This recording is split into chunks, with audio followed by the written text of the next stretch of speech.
বিসমিল্লাহির রহমানির রহিম। আজকের এই অনুষ্ঠানের সম্মানিত সভাপতি, মঞ্চে উপস্থিত জনাব রুহুল কবির রিজভী, উপস্থিত আসাদুল হাবিব দুলু সহ উপস্থিত নেতৃবৃন্দ এবং আমার সামনে উপস্থিত প্রিয় এলাকাবাসী ভাই ও বোনেরা এবং মুরব্বীবর্গ, আসসালামু আলাইকুম।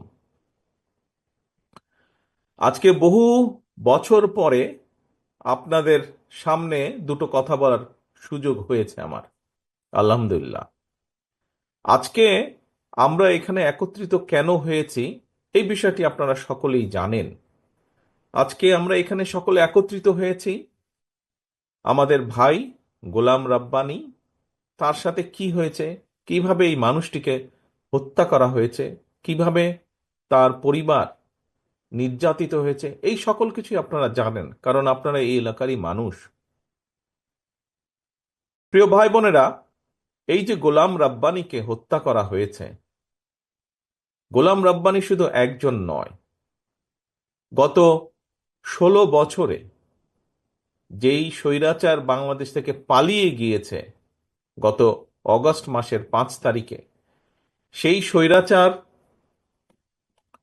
গত 16 বছরে সারা বাংলাদেশে এইরকম হাজারো গোলাম রাব্বানীকে হত্যা করেছে এবং লক্ষ লক্ষ পরিবারকে নির্যাতিত করেছে। শুধুমাত্র পালিয়ে যাবার কদিন আগেও, পালিয়ে যাবার 1 সপ্তাহ আগেও থেকেও সেই পলাতক স্বৈরাচার প্রায় 2000-এর মতন মানুষকে হত্যা করেছে। পালিয়ে যাবার কয়েকদিন আগেও ক্ষমতা ধরে রাখতে প্রায় 30,000-এর কাছাকাছি মানুষকে সে বিভিন্নভাবে জখম করেছে, বিভিন্নভাবে নির্যাতন করেছে। প্রিয় ভাই বোনেরা, এই যে গোলাম রাব্বানী, এই মানুষটি কে ছিল? মানুষটি একজন সাধারণ মানুষ ছিল, মানুষটি একজন রাজনৈতিক কর্মী ছিল। তার দোষ কি ছিল? তার দোষ ছিল সে দেশের মানুষের যেই অধিকার, কথা বলার অধিকার বলি আমরা, ভোটের অধিকার বলি আমরা, অর্থাৎ মানুষের যে অধিকার, ওই যে পালিয়ে গেছে যে 5 তারিখে স্বৈরাচার, সে সেই অধিকারকে দাবিয়ে রাখতে চেয়েছিল। গোলাম রাব্বানী সেটার বিরুদ্ধে প্রতিবাদ করেছিল, মানুষের পক্ষে কথা বলেছিল, মানুষের কথা বলার পক্ষে, মানুষের অধিকারের পক্ষে, মানুষের রাজনৈতিক অধিকারের পক্ষে কথা বলেছিল এবং সে কারণেই স্বৈরাচারের দোসর তাকে হত্যা করেছে, এরকম বহু হত্যা করেছে। প্রিয় ভাই বোনেরা, আজ আমরা হয়তো গোলাম রাব্বানী সহ আরো যারা আমাদের ভাইরা শহীদ হয়েছে তাদেরকে আমরা ফিরিয়ে আনতে পারবো না। যারা বিভিন্নভাবে ক্ষতিগ্রস্ত হয়েছেন, আমাদের যে সকল ভাইয়েরা বোনেরা ক্ষতিগ্রস্ত হয়েছেন, বিভিন্নভাবে পঙ্গুত্ব নির্যাতনের শিকার হয়েছেন, পঙ্গুত্ব বরণ করেছেন, তাদেরকে হয়তো চিকিৎসার মাধ্যমে আমরা কাউকে কাউকে সুস্থ করে সম্পূর্ণভাবে সুস্থ করতে পারবো, কাউকে কাউকে হয়তো কিছুটা হলেও আমরা সুস্থ করতে পারবো। যেই পরিবারগুলো বিভিন্নভাবে ক্ষতিগ্রস্ত হয়েছে, আপনারা সহ বাংলাদেশের মানুষ যাদের পক্ষে সম্ভব, সেই মানুষগুলো যদি এই পরিবারগুলোর পাশে আমরা যার যতটুকু সামর্থ্য আছে তা নিয়ে যদি আমরা পাশে দাঁড়াই, তাহলে সেই পরিবারগুলো আগামী যে কয়দিন বেঁচে থাকবে কিছুটা হলেও ভালো থাকবে। প্রিয় ভাই বোনেরা, আজ স্বৈরাচার পালিয়ে গিয়েছে, বাংলাদেশ, বাংলাদেশের মানুষ এখন স্বৈরাচার মুক্ত। এখন সামনে আমাদের আরেকটি বড় যুদ্ধ। কি সেই যুদ্ধ? যেই সংগ্রাম, যেই আন্দোলন বিগত 16 বছর যাবৎ এই দেশের মানুষ, বিশেষ করে রাজনৈতিক দলগুলোর নেতাকর্মীরা করেছিল মানুষের সহযোগিতা নিয়ে, মানুষের সমর্থন নিয়ে, সেই অধিকারকে, যে অধিকারকে প্রতিষ্ঠিত করার জন্য, সেই অধিকারগুলোকে পর্যায়ক্রমিকভাবে আমাদের এখন প্রতিষ্ঠিত করতে হবে। এই গোলাম রাব্বানীরা যারা শহীদ হয়েছে, যারা নিজের জীবন দিয়েছে, তাদের লক্ষ্য কি ছিল? প্রথম লক্ষ্যই তাদের ছিল মানুষের রাজনৈতিক অধিকারকে প্রতিষ্ঠিত করা, মানুষের বাক স্বাধীনতাকে প্রতিষ্ঠিত করা।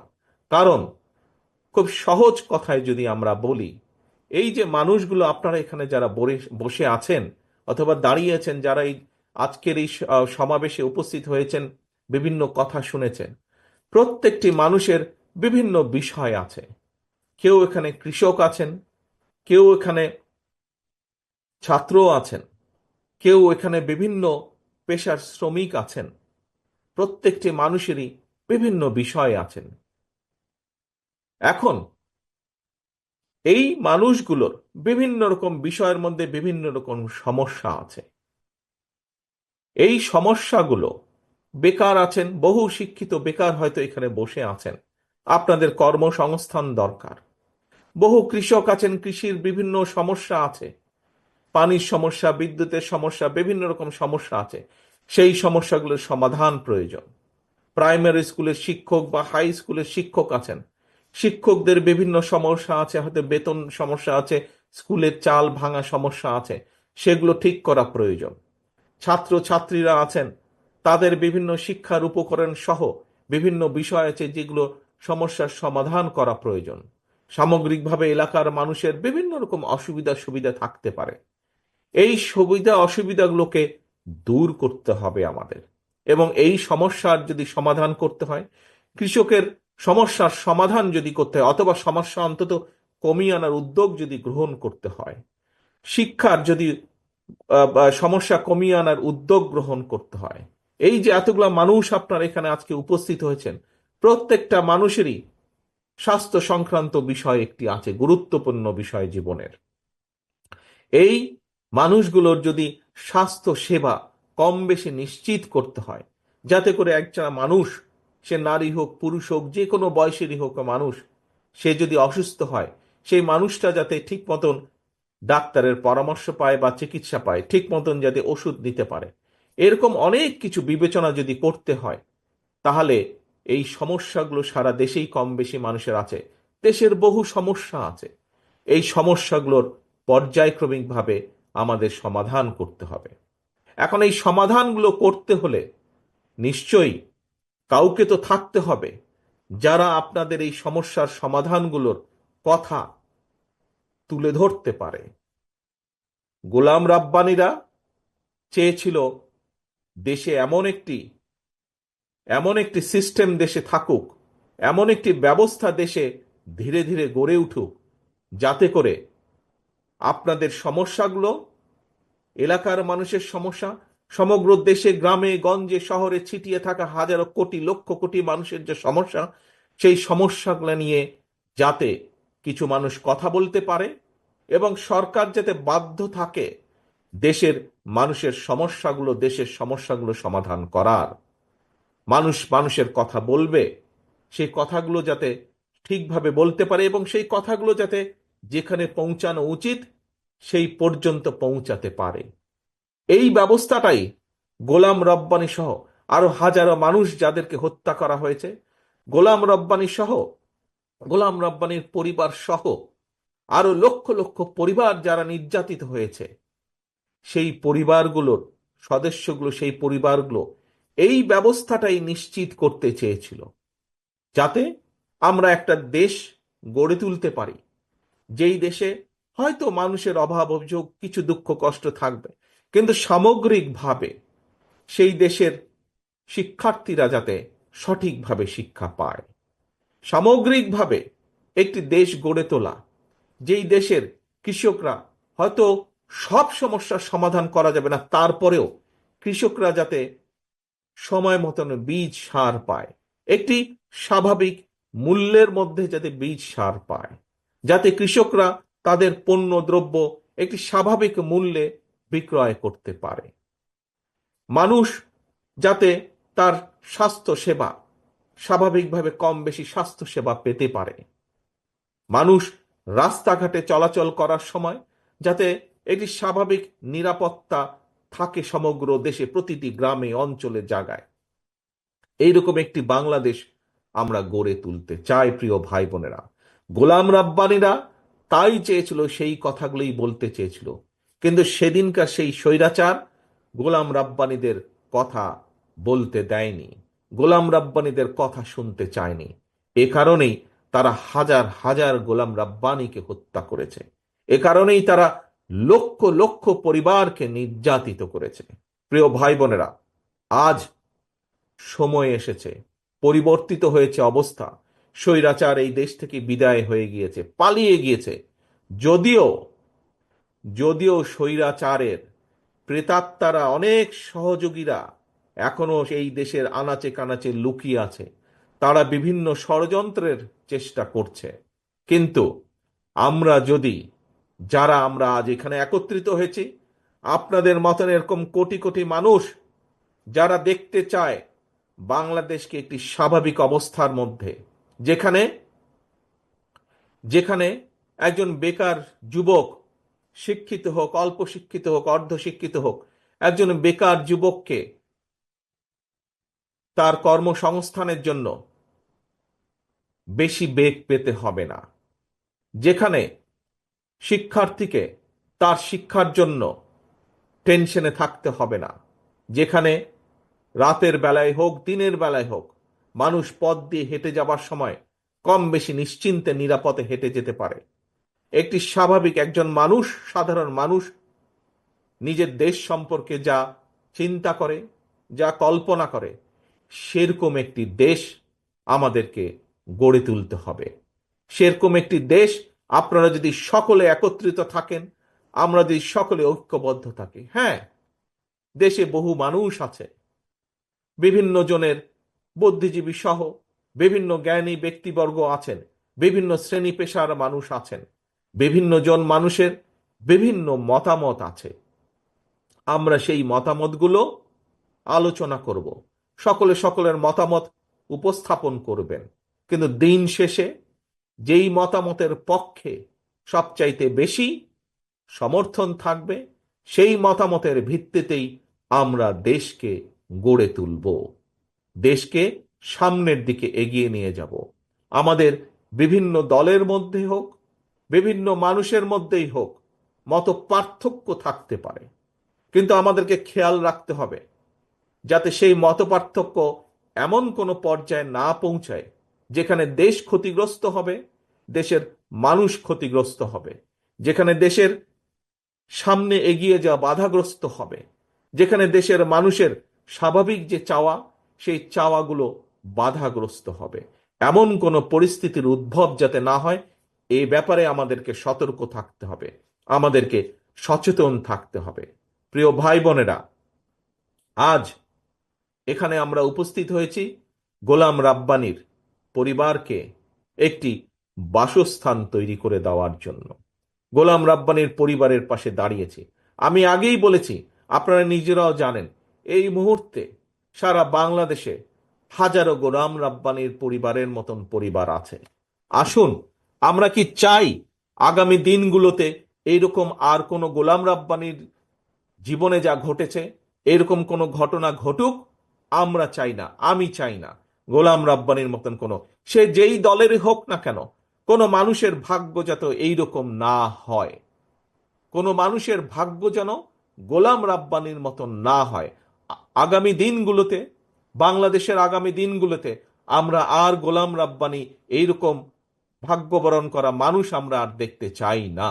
আমরা একটি স্বাভাবিক বাংলাদেশ চাই, আমরা একটি নিরাপদ বাংলাদেশ চাই, যেখানে মানুষ মানুষের পাশে দাঁড়াবে, মানুষ মানুষকে সহযোগিতা করবে, যেখানে মানুষের সমস্যার সমাধানের চেষ্টা করা হবে, যেখানে মানুষের, সাধারণ মানুষের অভাব অভিযোগ যেগুলো আছে সেগুলো সমাধানের উদ্যোগ গ্রহণ করবে সরকার।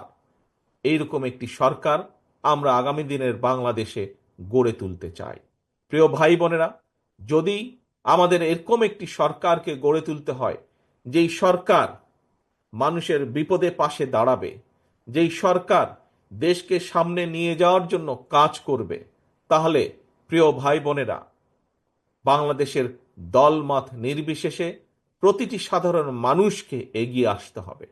এবং সমগ্র পৃথিবীতে আপনারা প্রায় দেখেন, টিভির পর্দায় দেখেন, পত্রপত্রিকায় দেখেন, বিদেশের অনেকগুলো দেশ, এই যে আমি যুক্তরাজ্যে আছি, এই দেশ সহ আরো যেই দেশগুলোকে, যাদেরকে আমরা উন্নত দেশ বলি, আমরা জানি যে এইসব দেশের সরকাররা জনগণের জন্য কাজ করে, জনগণের স্বাস্থ্যের জন্য কাজ করে, জনগণের শিক্ষা ব্যবস্থার জন্য কাজ করে, জনগণের নিরাপত্তার জন্য কাজ করে, নারীদের জন্য কাজ করে, শিশুদের জন্য কাজ করে, শ্রমিকদের পাশে দাঁড়ায়, শ্রমিকদের বিপদের সময় কৃষকদের পাশে দাঁড়ায়।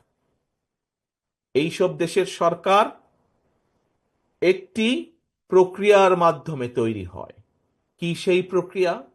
যেই দেশগুলোর দিকে আমরা তাকিয়ে থেকে, আহা, এই দেশগুলো কিভাবে নিজেদের দেশকে গড়ে তুলেছে, এইরকম যেই দেশগুলো আছে, সেই দেশগুলোতে একটি প্রক্রিয়া ফলো করা হয়, অনুসরণ করা হয়।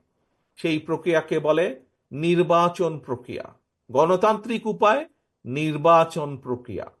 প্রিয় ভাই বোনেরা, বাংলাদেশে বাংলাদেশকে যদি আগামী দিনে নিয়ে যেতে হয়, তাহলে অবশ্যই বাংলাদেশকে গণতান্ত্রিক ব্যবস্থার মধ্যে ফিরিয়ে আনতে হবে।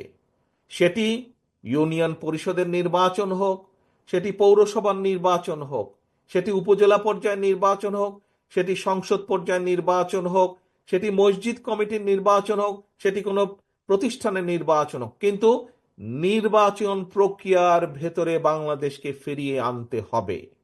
নির্বাচন প্রক্রিয়ার মধ্যে যদি আমরা বাংলাদেশকে ফিরিয়ে আনতে পারি এবং সেই যে কোনো মূল্যে সেই নির্বাচন প্রক্রিয়াকে আমাদের অব্যাহত রাখতে হবে বছরের পর বছর, যুগের পর যুগ, তাহলেই আমরা, এই যে আজকে আমার সামনে এতগুলো মানুষ, এই মানুষগুলোর মধ্যে থেকেই যোগ্য নেতৃত্ব বেরিয়ে আসবে, যোগ্য মানুষ বেরিয়ে আসবে। কেউ বেরিয়ে আসবে ইউনিয়ন পরিষদের মেম্বার অথবা ইউনিয়ন পরিষদের চেয়ারম্যান হিসাবে, কেউ হয়তো বেরিয়ে আসবে পৌরসভার চেয়ারম্যান হিসাবে, কেউ হয়তো বেরিয়ে আসবে উপজেলা চেয়ারম্যান হিসাবে, কেউ হয়তো বেরিয়ে আসবে সংসদ সদস্য হিসাবে।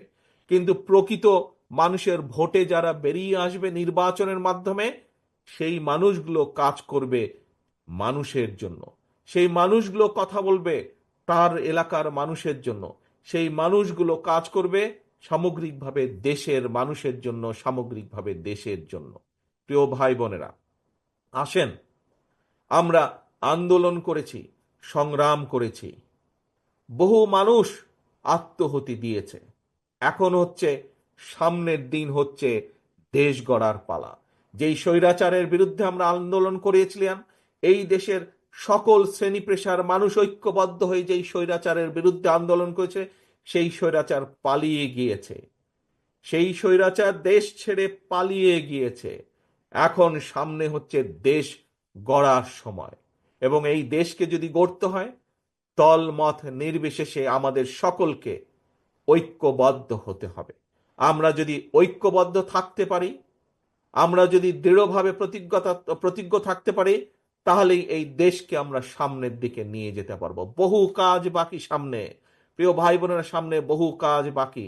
এই দেশে ফসলের উৎপাদন বাড়াতে হবে, এই দেশে খাল খনন করতে হবে, এই দেশের বন্যা ব্যবস্থা দূর করতে হবে, এই দেশে শিক্ষা ব্যবস্থাকে ঠিকভাবে ঢেলে সাজাতে হবে, এই দেশে যুবক যারা আছে, বেকার যুবক যারা আছে, তাদের কর্মসংস্থানের ব্যবস্থা করতে হবে, এই দেশে মিল ফ্যাক্টরি গড়ে তুলতে হবে, বহু রাস্তাঘাট ভাঙা আছে সেগুলো ঠিক করতে হবে, বহু কাজ বাকি আছে, এই দেশের মানুষের স্বাস্থ্য সেবা গড়ে তুলতে হবে। এই দেশে সেই জন্যই আমরা বলেছি যে আমরা হেলথ কার্ড দিতে চাই। এই দেশের গ্রামীণ পরিবারগুলোকে, প্রান্তিক মানুষের পরিবার, কৃষক সহ সকলকে একটি অবস্থার মধ্যে আনতে হবে যেখানে কৃষক টাইম মতন তার সহযোগিতা পাবে রাষ্ট্রের পক্ষ থেকে। আমরা এই পরিকল্পনাগুলো করেছি। সেই জন্যই এর আগে দেখেছেন এখানে বক্তারা বলেছেন যে আমরা দেশের মানুষের সামনে 31 দফা নামে 31টা দফা দিয়েছি। নিশ্চয়ই এই 31 দফার কথা কম বেশি আপনারা শুনেছেন, শুনেছেন না আপনারা? 31 দফার কথা, 31 দফার কথা আপনারা শুনেছেন। এই 31 দফার মাধ্যমে আমরা বলেছি যে আমরা কিভাবে বিভিন্ন পর্যায়ে বিভিন্ন শ্রেণী পেশার মানুষের পাশে আমরা দাঁড়াতে চাই, যদি আমরা ইনশাল্লাহ আল্লাহর রহমতে বাংলাদেশের মানুষের সমর্থন নিয়ে বিএনপি সরকার গঠন করতে পারে। প্রিয় ভাই বোনেরা, একটি কথা আপনাদের সামনে আমি আবার বলে দিতে চাই, আগে যেভাবে বলেছি, বিএনপি সকল সময় দেশের মানুষের সাথে ছিল। বিএনপির সবচেয়ে বড় শক্তি জনগণ। এই জনগণের সাথে বিএনপি থাকতে চায়। বিএনপি যখনই সুযোগ পেয়েছে অতীতে, প্রতিবার আপনারা দেখেছেন কিভাবে বিএনপি আপনাদের পাশে থাকার চেষ্টা করেছে। হয়তো আমরা সকল সময় 100% সফল হতে পারিনি বিভিন্ন কারণে, কিন্তু আমরা কখনো জনগণের পাশ ছাড়িনি। আমাদের সকল ক্ষমতার উৎস জনগণ, এই কথাটা আমরা বলি। রাজনৈতিক সকল ক্ষমতার উৎস আমাদের জনগণ। আমরা সকল সময় চেষ্টা করি জনগণের পাশে থাকতে, জনগণের পাশে থেকে জনগণকে পাশে রাখতে। কাজে প্রিয় ভাই বোনেরা, আসুন আজকে আমরা এখানে প্রতিজ্ঞা গ্রহণ করি। আজকে এই যে আমরা গোলাম রাব্বানীর পরিবারেরকে একটি ঘর তুলে দিলাম, আমরা প্রতিজ্ঞা করি যে বাংলাদেশে আমরা আর গোলাম রাব্বানীর যা হয়েছে, তার সাথে যা করা হয়েছে, তাকে যেভাবে হত্যা করা হয়েছে, এইরকম হত্যাকাণ্ড আমরা বাংলাদেশে ইনশাল্লাহ আর ভবিষ্যতে দেখতে চাই না। আমরা চাই না আর কোনো পরিবার এই দুঃখ কষ্টের মধ্যে দিয়ে যাক। আমরা চাই বাংলাদেশকে সামনের দিকে এগিয়ে নেওয়ার জন্য আজকের এই অনুষ্ঠানে আমরা প্রতিজ্ঞা গ্রহণ করি যে গোলাম রাব্বানী সহ, আমাদের এই গোলাম রাব্বানী সহ সারা বাংলাদেশে যে হাজারো গোলাম রাব্বানী যারা শহীদ হয়েছে, তারা যে কারণে শহীদ হয়েছে, যে কারণে নিজের জীবনটা তারা দিয়ে দিয়েছে, যেই কারণে, যেই দাবিকে প্রতিষ্ঠা করার জন্য, যেই দাবিকে প্রতিষ্ঠিত করার জন্য তারা জীবন দিয়েছে, সেই দাবিকে যাতে আমরা প্রতিষ্ঠিত করতে পারি, সেই শপথ আজকের এই অনুষ্ঠানে আমরা গ্রহণ করি। এবং সেই শপথ গ্রহণ করার মাধ্যমেই আজকে আমরা এখান থেকে যে যার ঘরে ফিরে যাব। আসুন আজকে আমাদের এই অনুষ্ঠানের শপথ হোক, গোলাম রাব্বানী সহ হাজারো গোলাম রাব্বানী যেই মানুষের অধিকার প্রতিষ্ঠিত করার জন্য নিজের জীবনকে উৎসর্গ করেছে, ইনশাল্লাহ আমাদের জীবনের শেষ দিন পর্যন্ত আমাদের চেষ্টা অব্যাহত থাকবে এই দেশে, বাংলাদেশের মানুষের অধিকারকে প্রতিষ্ঠিত করার জন্য। প্রিয় ভাই বোনেরা, এই বক্তব্য রেখে আমি আপনাদের কাছ থেকে ইনশাল্লাহ বিদায় নিচ্ছি। দোয়া করবেন যাতে আমি দ্রুত আপনাদের মাঝে ফিরে আসতে পারি। দোয়া করবেন যাতে এই এলাকায়, যেভাবে দেশে থাকতে শীতের সময় এই এলাকায় এসে দুস্থ মানুষের পাশে দাঁড়াতে পারতাম, আমি আবার যেন ভবিষ্যতে সেরকম গম্পল নিয়ে, সোয়েটার নিয়ে দুস্থ মানুষের পাশে দাঁড়াতে পারি। সেই দোয়া চেয়ে আপনাদের সকলের কাছ থেকে বিদায় নিচ্ছি। আল্লাহ হাফেজ। বাংলাদেশ জিন্দাবাদ। বাংলাদেশ জাতীয়তাবাদী দল জিন্দাবাদ।